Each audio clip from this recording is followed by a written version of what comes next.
नमस्कार विद्यार्थी मित्र हो. मॅथ्स क्लासरूम मध्ये आपणा सर्वांचं मनपूर्वक स्वागत. मी डी.जे. वाघ, श्री वसंतराव जयवंतराव देशमुख हायस्कूल कोल्हापूर. आज आपण 8th मॅथ्स मधील 10th chapter division of polynomials continue करीत आहोत. आजच्या या व्हिडिओमध्ये प्रॅक्टिस सेट 10.2 ज्या अंतर्गत एखाद्या पॉलिनोमियलला बायनोमियलने कशा पद्धतीने डिवाइड केलं जातं याविषयी अधिक माहिती जाणून घेऊ. So let's get started.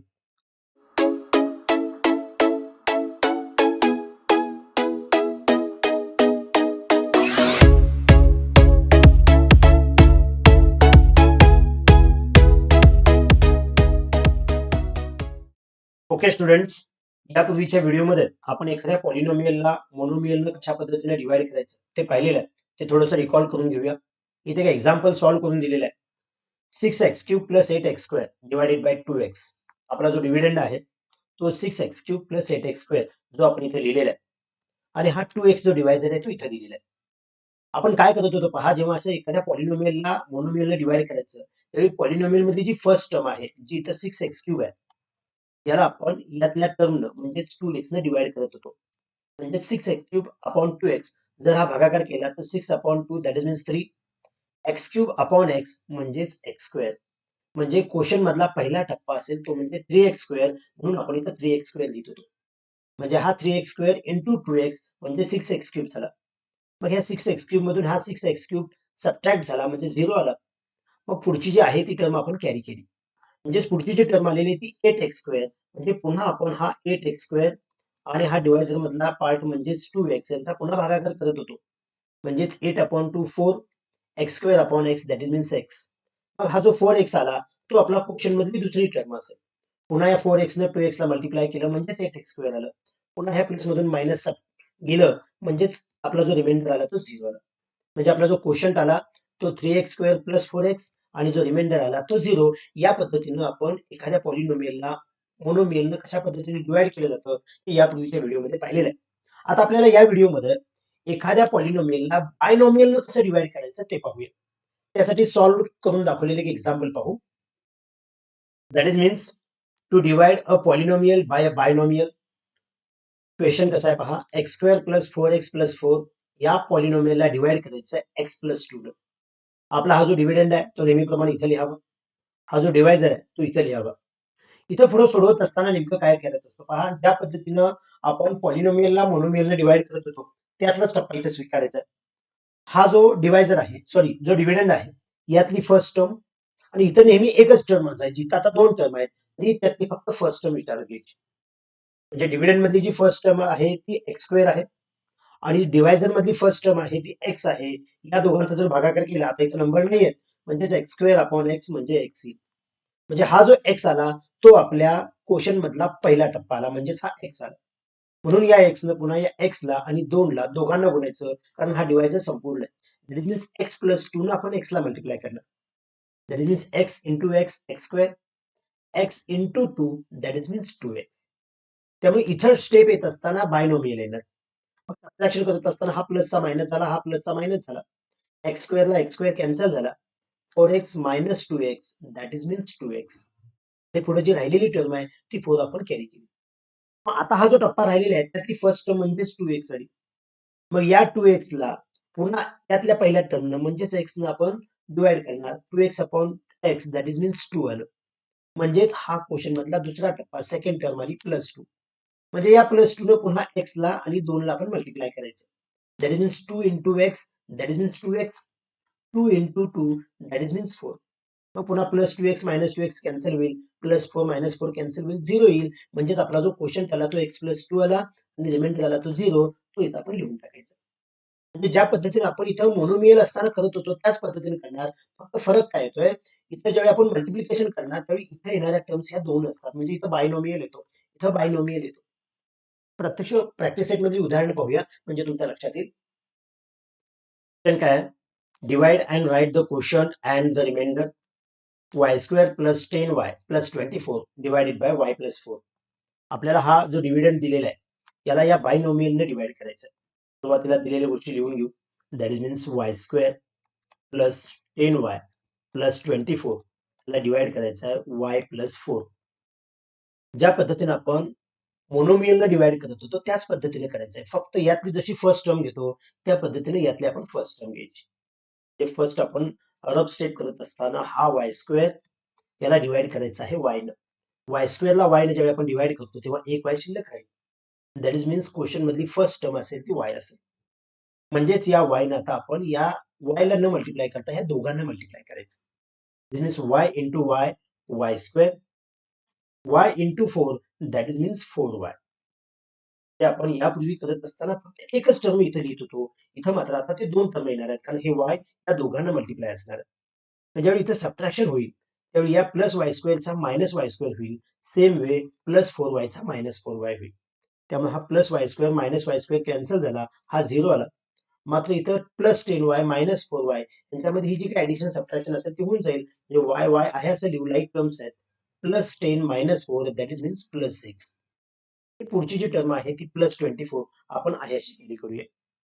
Same way आता पुढची स्टेप घेत असताना यातली ही जी फर्स्ट टर्म आहे जी 6y आपण आहे अशी लिहू आणि यातली फर्स्ट टर्म म्हणजेच y 6y upon y that is means we get 6. म्हणजे क्वेश्चन मधली सेकंड टर्म आली ती म्हणजे प्लस 6. इथं साइन कोणतं नाही म्हणजे प्लस आहे. आता या 6 न पुन्हा या दोघांना मल्टिप्लाय करायचं. 6 into y that is means 6y plus 6 into 4 that is means 24. अशा पद्धतीनं इथं सुद्धा बायनोमियल आपल्याला मिळाला. मग हा जो बायनोमियल मिळालेला आहे हा सबट्रॅक्ट केल्यानंतर म्हणजेच या प्लसचा पुन्हा मायनस होईल, या प्लसचा मायनस होईल. Plus 6y minus 6y cancel झाला, प्लस 24 मायनस 24 कॅन्सल झाला. म्हणजे इथला आपला जो रिमाइंडर आला तो 0 आला. म्हणजे आपण इथं असं लिहू शकतो की आपल्याला जो कोशंट मिळालेला आहे, कोशंट काय मिळाला पहा, y प्लस 6 हा आपला कोशंट आहे आणि जी बाकी म्हणजे जो रिमाइंडर आहे तो 0 आहे. Remainder which is equal to 0. म्हणजे आपण इथं काय केलं पहा, अतिशय साधं उदाहरण होतं हे. सुरुवातीला आपल्याला जो डिव्हिडंड दिलेला आहे तो इथे लिहिला आणि या बायनॉमियलने डिवाइड करत असताना नेहमी प्रत्येक पहिल्या टर्मचा विचार केला आणि मल्टिप्लिकेशन करत असताना दोन्ही टर्मचा विचार केला. अशाच पद्धतीने हा नेक्स्ट क्वेश्चन काय पहा, 2m cube plus M square plus M plus 9 divided by 2m minus 1. नेहमीच्या पद्धतीने आपल्याला हा जो डिव्हिडंड दिलेला आहे तो लिहून घेऊ. 2m cube plus M square plus M plus 9 आणि याला जे डिवाइड करायचं आहे ते 2m मायनस 1 याला डिवाइड करायचं आहे. आपण यातली पहिली टर्म आणि यातली पहिली टर्म याचा विचार करणार. आता या ज्या सगळ्या टर्म आहेत त्या डिसेंडिंग ऑर्डरनं म्हणजे स्टँडर्ड फॉर्म मध्ये आहेत. तशा नसतील तर काय करायचं तर नेक्स्ट एक्झाम्पल मध्ये पाहणार आहोत. ही जी टर्म फर्स्ट आहे 2m क्यूब याला आपण डिवाइड करणार 2m न. म्हणजेच 2 ला 2 कॅन्सल होईल. m cube upon m that is means m square.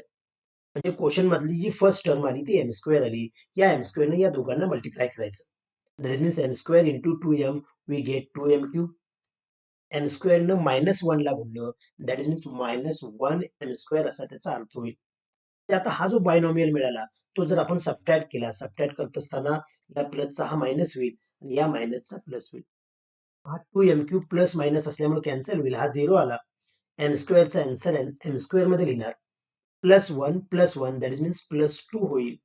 आणि पुढच्या ज्या दोन टर्म आहेत प्लस एम असेल प्लस 9 असेल आहे असं आपण कॅरी केलं. त्यानंतर सेकंड स्टेप करत असताना यातली फर्स्ट टर्म जी आहे ती 2m स्क्वेअर आहे आणि यातली ही जी टर्म आहे ती 2mच आहे. यांचा पुन्हा भागाकार करत असताना 2 अपॉन 2 कॅन्सल होईल. M square upon M that is means M होईल. म्हणजे ही जी एम टर्म आली चिन्ह नाही म्हणजे प्लस आहे, प्लस एम आलं. या प्लस एम न पुन्हा ह्या दोघांना मल्टिप्लाय करू. M into 2m that is means 2m square आणि एम न मायनस 1 ला गुणलं म्हणजे मायनस 1m होईल. तो भाग आपण इथे लिहू. मग आता मिळालेला पुन्हा जो बायनॉमियल आहे तो पुन्हा सबट्रॅक्ट करू. ते करत असताना इथे ज्यावेळी मायनस साइन देणार त्यावेळी इथला प्लस असेल तर मायनस होईल, मायनस असेल तर प्लस होईल.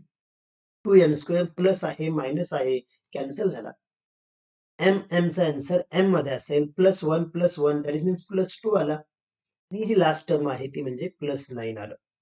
पुन्हा थर्ड स्टेप आली म्हणजे यातला फर्स्ट टर्म जी आहे ती 2m आली आणि इथली जी टर्म आहे ती 2mच आहे. 2m divided by 2m that is means 1. म्हणजे ही लास्ट टर्म आली प्लस 1.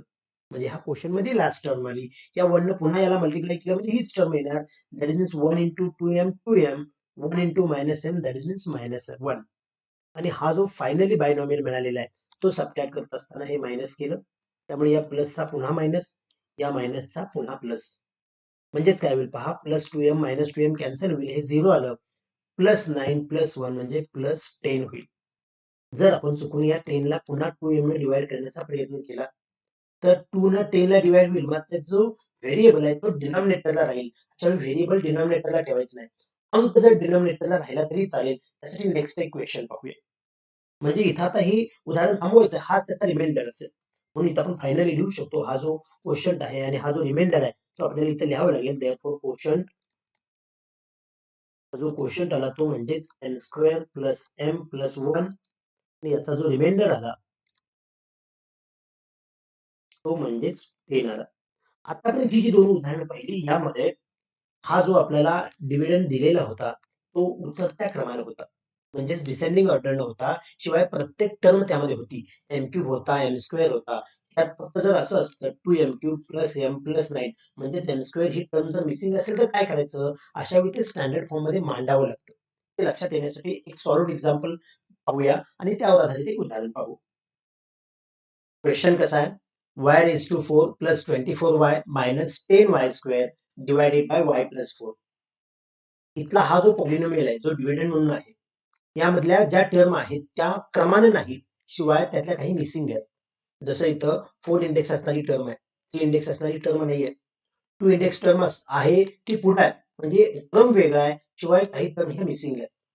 मग अशा वेळी जर मोनोमियलने डिवाइड करायचं असेल तर आपण आहे असं लिहू शकतो. मात्र जर बायनॉमियलने डिवाइड करायचं असेल आणि जर आपण आहे असं लिहिलं तर थोडं काय समस्या निर्माण होऊ शकते, ते थोडंसं लक्षात येण्यासाठी मी लिहून घेतोय. म्हणजे दिलेला पॉलिनोमियल जो आहे y⁴ + 24y - 10y², त्याला आपण आहे असं जर y + 4 ने डिवाइड करायचं असेल तर नेहमीच्या पद्धतीने यातली फर्स्ट टर्म आणि यातली फर्स्ट टर्म जर घेतली तर y⁴/y होईल. दॅट इज मीन्स y³ हा त्यांचा भागाकार येईल. म्हणजे y³ हा जो आला तो क्वोशंट मधला पहिला टप्पा आला. आता या y³ ने या दोघांना आपण मल्टिप्लाय करत असतो.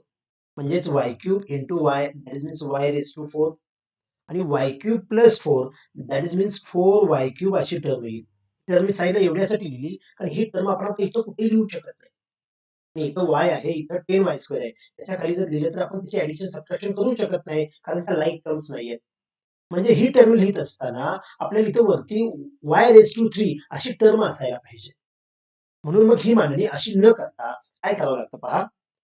त्यासाठी अशा पद्धतीचं जर उदाहरण असेल तर या पद्धतीने न मांडता आपल्याला दिलेला जो पॉलिनोमियल आहे, जो y⁴ + 24y - 10y² हा स्टँडर्ड फॉर्म मध्ये मांडून घ्यायचा. स्टँडर्ड फॉर्म मध्ये मांडायचं म्हणजे काय, सुरुवातीला एक एक डिग्री चेक करायची. आपण यापूर्वीच्या व्हिडिओमध्ये डिग्रीचा अभ्यास केलेला आहे. एखाद्या पॉलिनोमियल मध्ये जे व्हेरिएबल असतं त्याचा जो हायेस्ट इंडेक्स आहे, त्याच्यामध्ये y चा हायेस्ट इंडेक्स 4 आहे, म्हणजे याची डिग्री 4 आहे, म्हणजे तिथून सुरुवात करायची. y⁴ कुठेही असू दे, ती टर्म सुरुवातीला लिहायची y⁴. म्हणजे इंडेक्स 4 असणारी टर्म, त्यानंतर इंडेक्स 3 असणारी टर्म, त्यानंतर इंडेक्स 2 असणारी टर्म, त्यानंतर इंडेक्स 1 असणारी आणि कॉन्स्टंट नंबर, या पद्धतीने आपण लिहिणार. आता y⁴ लिहिला, आता y³ ची टर्म इथं नाहीये, म्हणजे आपण +0y³ असं लिहिणार. y² ची टर्म आहे -10y², म्हणजे त्यानंतर आपण -10y² लिहिणार आणि y ची टर्म म्हणजेच +24y ते आपण इथे लिहिणार. म्हणजेच हा आणि हा पॉलिनोमियल एकच आहे. जी टर्म मिसिंग आहे त्याच्या ऐवजी आपण तिथं 0 कोएफिशियंट घेऊन ती टर्म आपण लिहिलेली आहे आणि ही जी आता आपण पॉलिनोमियल लिहिला, हा पॉलिनोमियल ऍज अ डिव्हिडंड म्हणून आपण लिहिणार आहोत. हा डिव्हिडंड झाला आणि हा डिवायझर आहे. पण नेहमीच्या पद्धतीने म्हणजे आता आपण जसं करत होतो, यातली फर्स्ट टर्म आणि यातली फर्स्ट टर्म यांचा भागाकार करायचा, हा टप्पा मिळेल. याने या दोघांना डिवाइड केलं, मल्टिप्लाय केलं की हा टप्पा मिळेल आणि पुढे आपण सोडवत जायचं. या पद्धतीचं एक प्रत्यक्ष उदाहरण पाहूया म्हणजे लक्षात येईल. नेक्स्ट क्वेश्चन कसा आहे, 4x⁴ - 5x³ - 7x + 1 divided by 4x - 1. इथं बायनोमियल असताना इथं प्रत्येक टर्म आहे का चेक करायची. म्हणजे इंडेक्स 4 आहे, त्यानंतर 3 आहे, 2 इंडेक्स असणारी टर्म इथं नाहीये, म्हणजे 0x² आपण लिहिणार आणि 1 इंडेक्स आणि शेवटी कॉन्स्टंट टर्म म्हणजे 0 इंडेक्स असणारी टर्म. म्हणजेच आपल्याला डिव्हिडंड लिहित असताना इथं x² ची जी टर्म आहे ती आपल्याला लिहावी लागेल. म्हणजे आहे असं लिहित असताना आपण काय करूया पहा, 4x⁴ - 5x³ ही सेकंड पॉवरची म्हणजे सेकंड इंडेक्स असणारी टर्म नाही, याचाच अर्थ 0x² आणि पुढचा टप्पा आहे असा म्हणजे -7x + 1 या पद्धतीने आपण डिव्हिडंड लिहायचा. जो डिव्हायझर आहे तो 4x - 1 आहेच. आता बाकीची जी मेथड आहे ती यापूर्वीसारखी, म्हणजे सुरुवातीला यातली फर्स्ट टर्म यातली फर्स्ट टर्म या दोघांचा आपण भागाकार करूया. म्हणजे फर्स्ट टर्म कोणती येते पहा, 4x⁴ याला आपण डिवाइड करणार आहोत 4x न. 4/4 1 होईल. x⁴ upon x that is means x³ होईल. म्हणजे हा जो x³ आला तो आपल्या क्वेश्चन मधला पहिला टप्पा आला, फर्स्ट टर्म आली. आता या x³ ने या बायनॉमियलला मल्टिप्लाय करायचं. x³ into 4x that is means 4 1 jar 4 x into x³ that is means x⁴. x³ into 1 that is means 1x³. मग इथं मायनस प्लस आहे म्हणजे -1x³ असा त्याचा अर्थ होईल. मग आता हा जो बायनॉमियल आलेला आहे तो आपण त्यातून सबट्रॅक्ट करूया. मग सबट्रॅक्ट करत असताना इथं मायनस साइन आल्यामुळं या प्लसचा मायनस होतो, शिवाय या मायनसचा प्लस होतो. प्लस 4x³ 4x⁴ आणि -4x⁴ कॅन्सल होईल. इथं 0 येईल. x³ आन्सर आपण x³ मध्ये लिहिणार. -5 + 1 हे आता मायनस साइन पाहायचं नाही, म्हणजे -5 + 1 केलं तर -4 येईल. आणि पुढच्या टर्म आपण आहे अशा लिहूया. That is means +0x² -7x + 1. पुन्हा उदाहरण सोडवत असताना यातली फर्स्ट टर्म आणि यातली ही फर्स्ट टर्म याचा पुन्हा विचार करणार. म्हणजे सेकंड इथं रफ स्टेप करतोय पहा, -4x³ इथं चिन्हासह आपण त्याचा विचार करायचा आणि यातली टर्म म्हणजेच 4x. यांचा भागाकार जर आपण बघितला 4/4 1, परंतु हा मायनस असेल. x³ upon x that is means x² होईल. म्हणजे -x² हा आपल्या क्वेश्चन मधला सेकंड टप्पा असेल, म्हणजे सेकंड टर्म आली ही. आता या -x² ने या दोघाला मल्टिप्लाय करायचं. मायनस इंटू प्लस मायनस येईल. 4 1 जार 4 that is means -4 x into x² that is means x³ होईल. आणि पुन्हा मायनस मायनस प्लस होईल. 1 into x² that is means +1x² असं आपण इथे लिहू शकतोय. आता मिळालेला हा पुन्हा जो बायनॉमियल आहे तो पुन्हा सबट्रॅक्ट करू. म्हणजे पुन्हा इथे सबट्रॅक्ट करत असताना या मायनसचा प्लस होईल आणि या प्लसचा मायनस होईल. म्हणजे सेकंड टर्म जे असतात त्याचं आपण फक्त साइन चेंज करतोय. इथं 4x³ प्लस मायनस आहे त्यामुळे कॅन्सल होईल. फक्त इथं 0 लिहूया. x² आन्सर आपण x² मध्येच लिहिणार. +0 -1 दॅट इज मीन्स -1 होईल. आणि पुढे आहे असं दॅट इज मीन्स -7x + 1 या पद्धतीने आपल्याला लिहायला पाहिजे. आता पुढे जर आपण सोडवत गेलो तर काय होईल पहा, त्यातली फर्स्ट टर्म जी आहे ती म्हणजे ही थर्ड स्टेप आपली लक्षात घ्या.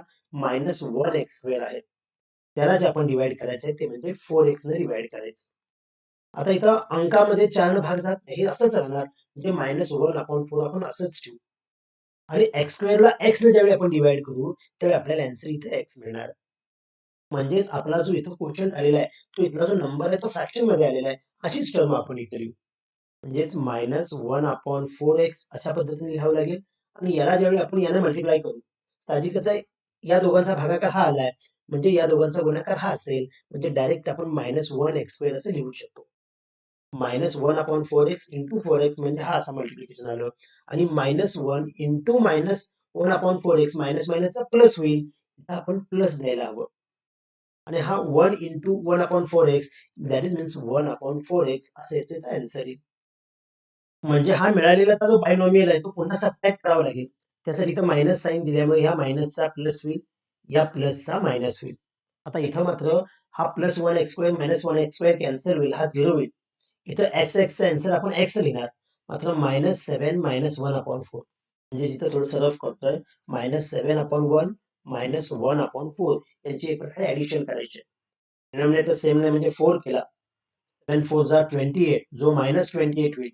आणि 1 1 जार 1 म्हणजे -1 होईल. दॅट इज मीन्स -29/4 होईल. म्हणजे इथं लिहित असताना आपण -29/4x असं लिहायला पाहिजे.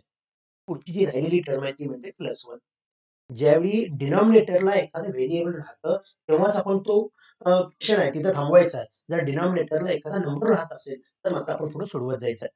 मग त्याचा पुढचाच टप्पा जर आपण करत गेलो, फोर्थ स्टेप करत गेलो, तर यातली जी फर्स्ट टर्म आहे ती म्हणजेच -29x/4 ही टर्म आहे. आणि याला डिवाइड करायचं आहे 4x न, म्हणजे ते 4x म्हणून आपण इथंच लिहिणार. लक्षात येते का पहा, -29x/4 आणि त्याला 4x ने डिवाइड करायचं म्हणजे ते डिनॉमिनेटरला लिहायचं. आता इथे पुन्हा x ला x कॅन्सल होईल. मात्र नंबर तसेच राहतील. -29/4 4 जार 16 म्हणजे हा क्वेश्चनचा लास्ट टप्पा येईल. म्हणजे -29/16 असा त्याचा अर्थ होईल. पुन्हा -29/16 ने 4x ला मल्टिप्लाय केलं. म्हणजेच याला जर आपण मल्टिप्लाय केलं तर ही टर्म मिळणार आहे. म्हणजेच -29/4x आणि यानं ज्यावेळी 1 ला मल्टिप्लाय करू तर 1 ला मल्टिप्लाय केल्यानंतर तोच फ्रॅक्शन येणार मायनस मायनसचा फक्त प्लस होईल 29/16 म्हणजे हा पुन्हा बायनॉमियल आपल्याला सबट्रॅक्ट करावा लागेल म्हणजे इथं सबट्रॅक्ट करत असताना या मायनसचा प्लस होईल या प्लसचा मायनस होईल हे प्लस मायनस कॅन्सल होईल इथं 0 येईल पुन्हा इथं +1 आणि -29/16 म्हणजे ही जी काही बेरीज वजाबाकी आहे ती पुन्हा आपण थोडीशी साईडला करूया 1 म्हणजे 16/16 असंही आपण म्हणू शकतो त्यामधून सबट्रॅक्ट करायचं आहे आपल्याला -29/16 डिनॉमिनेटर आपण आता सेम करून घेतला मग 16 - 29 म्हणजेच यातून हे सबट्रॅक्ट करू आणि मायनस साइन देऊ 9 - 6 that is means 3 2 - 1 that is means 1 that is means -13/16 हा आपला इथं डिनॉमिनेटर शिल्लक आहे आता इथं कोणतेही व्हेरिएबल नाही त्यामुळे आपण पुढे स्टेप घेणार नाही कारण इथं जो डिवायझर आहे त्यामध्ये 4x आहे थोडंसं हे एक्झाम्पल जे होतं यामध्ये हे जे नंबर आले ते फ्रॅक्शन आले पण क्वेश्चन 10 आहे म्हणजे काय केलं पहा इथपर्यंतचा भाग जरा समजणं खूप महत्वाचा आहे ज्यावेळी आपल्याला इथं -1x² आला त्यावेळी या -1x² आपण 4x ने ज्यावेळी डिवाइड केलं त्यावेळी x² आणि x इथं फक्त x राहिला मात्र इथला जो नंबर आहे तो भाग दिला नाही म्हणजे डिनॉमिनेटरला 4 राहिलं तरी आहे तीच टर्म आपण इथं घेतली या टर्मनं 4x ला मल्टिप्लाय केलं म्हणजेच यानं याला मल्टिप्लाय केल्यासारखं झालं म्हणजे -1x² आला तो आपण इथं लिहिला हे पुन्हा 1 न -1/4x ला मल्टिप्लाय केल्यानंतर आहे अशी टर्म आली फक्त मायनस मायनस प्लस झालं या 1x² ला 1x² गेलं प्लस मायनस असल्यामुळं इथं x लिहिलं हा मायनस आहे हा मायनस आहे म्हणून ह्या दोघांचे ऍडिशन करून त्याला मायनस साइन दिलं ते साईडला आपण रफ करून घेतलं पुन्हा हा जो 29/4x आला हा 29x/4 झाला इथला याला 4x ने डिवाइड करायचं म्हणजे पुन्हा ते डिनॉमिनेटरला लिहिलं इथे x कॅन्सल झाला मात्र नंबर तसाच राहिला मग हे आपला जो क्वेश्चन मधला लास्ट टप्पा आहे यानं पुन्हा याला गुणलं तर हीच टर्म येते यानं 1 ला मल्टिप्लाय केलं म्हणजे मायनस मायनस प्लस आलं आणि हा 1 × 29/16 आपण इथं लिहिलं आणि या दोघांची जी काय ऍडिशन आहे ते आता आपण इथं केली म्हणजे या उदाहरणामध्ये फक्त फ्रॅक्शन आहे तेवढाच फरक आहे बाकी आहे असं आहे म्हणजेच फायनली लिहित असताना आपल्याला जो क्वेश्चन मिळाला देअरफॉर जो या उदाहरणाचा भाग लागलेला आहे तो म्हणजेच हा x³ -x² -1/4x -29/16 तर आपल्याला जो रिमाइंडर मिळाला तो म्हणजेच हा -13/16 असा हा रिमाइंडर मिळालेला आहे याच पद्धतीने अजून एक उदाहरण पाहूया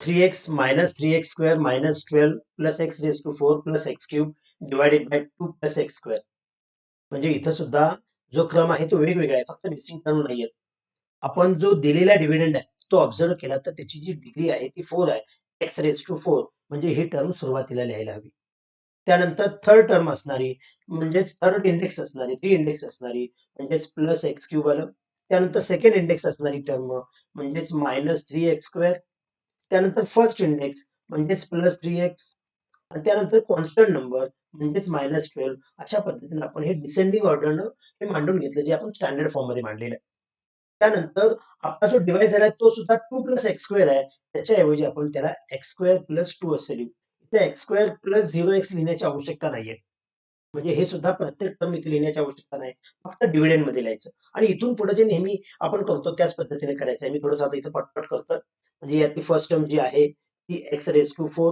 त्याला आपण डिवाइड करणार यातली फर्स्ट टर्म म्हणजेच x² x⁴ म्हणजे x² येईल या x² न आपण हा क्वेश्चन मधला पहिला टप्पा आला यानं या दोघांना मल्टिप्लाय करणार x² × x² म्हणजेच x⁴ x² × 2 म्हणजे 2x² होईल मात्र आता तो 2x² x³ च्या खाली लिहून चालणार नाही म्हणजे तो इथं लिहायला पाहिजे कारण ऍडिशन सबट्रॅक्शन सोपी जावी मग आता हे आपण सबट्रॅक्शन करत असताना काय करणार ज्यावेळी सबट्रॅक्ट करणार त्यावेळी या प्लसचा मायनस झाला आता इथं x² न +2 ला गुणलं होतं म्हणजे प्लस होता या प्लसचा पुन्हा मायनस झाला x⁴ प्लस मायनस कॅन्सल होईल x² चा आन्सर x² येईल -3 - 2 म्हणजे -5 होईल तर राहिलेल्या टर्म एक इथं आहे पुढे 2 आहेत त्या पद्धतीनेच आपण लिहायचे आहेत म्हणजे सुरुवातीला x³ आणि पुढची जी आहे ती +3x - 12 जसं इथं फर्स्ट आपण रफ केला तसा सेकंड इथं रफ करूया म्हणजेच यातली जी फर्स्ट टर्म आहे ती x³ त्याला आपण डिवाइड करणार यातली फर्स्ट टर्म जी आहे ती म्हणजे x² म्हणजेच x³ ने x² ला डिवाइड केलं की x आलं म्हणजे ही क्वेश्चनची आपली सेकंड टर्म आली +x plus x into x square that is means x cube होईल. एक्स न 2 ला मल्टिप्लाय केलं म्हणजे 2x आलं. 2x आहे म्हणजे तिथं 3x आपण बरोबर खाली लिहायला हवं. याच पद्धतीने जसं वरती आपण सबट्रॅक्शन केली त्या पद्धतीने सबट्रॅक्शन करत असताना इथं मायनस दिलं, या प्लसचा मायनस झाला. एक्स न ज्यावेळी 2 ला मल्टिप्लाय केलं त्यावेळी इथं प्लस आला, कारण प्लसनं प्लसला मल्टिप्लाय केलंय आणि सबट्रॅक्शन केल्यामुळे प्लसचा मायनस झाला. एक्स क्यूब हा प्लस मायनस असल्यामुळे कॅन्सल झाला, इथं 0 लिहा हवं तर. मग हा एक्सचा आन्सर आपण एक्स मध्ये लिहिलं, +3 - 2 दॅट इज मीन्स +1. आणि ही जी राहिलेली टर्म आहे -5x² असेल किंवा इथं -12 असेल ते आपण लिहून घेतलं. सेम वे आता यातली फर्स्ट टर्म जी आली ती म्हणजेच -5x² आली. त्याला आपण डिवाइड करायला पाहिजे. यातली फर्स्ट टर्म म्हणजेच x². x² ला x² कॅन्सल होईल, -5 हा त्याचा भाग येईल. म्हणजेच -5 आपण इथे लिहायला पाहिजे, जो आपल्या क्वोशंटचा लास्ट टप्पा आला. आता या -5 ने पुन्हा दोघांना मल्टिप्लाय करायला पाहिजे, म्हणजेच -5 इंटू x² मीन्स -5x². -5 न +2 ला मल्टिप्लाय केलं, 2 5 आर 10 प्लस मायनस -10 म्हणजे इथं -10 आपण इथं नंबरच्या खाली लिहायला पाहिजे. मग पुन्हा आपण हे सबट्रॅक्शन करत असताना इथं मायनस केल्यामुळे ह्या मायनसचा प्लस होईल, या मायनसचा सुद्धा प्लस होईल. हे प्लस मायनस 5x² कॅन्सल होईल. इथं राहिलेला 1x जो प्लस आहे आणि -12 व +10 म्हणजेच -2 होईल. आता पुन्हा जर आपण हे पुढे सोडवत गेलो म्हणजेच इथली फर्स्ट टर्म जी आपण पाहिली 1x त्याला जर आपण इथे x² ने डिवाइड करायचं म्हटलं तर आपला डिनॉमिनेटरला x राहतो. अशा वेळी तो भाग आपण करायचा नाही. म्हणजे ही जी आहे ती आपण रिमाइंडर लिहायचा आहे असा. म्हणजेच आपला हा क्वोशंट आला आणि हे रिमाइंडर आलं म्हणून आपण इथे लिहून घेऊया. therefore quotient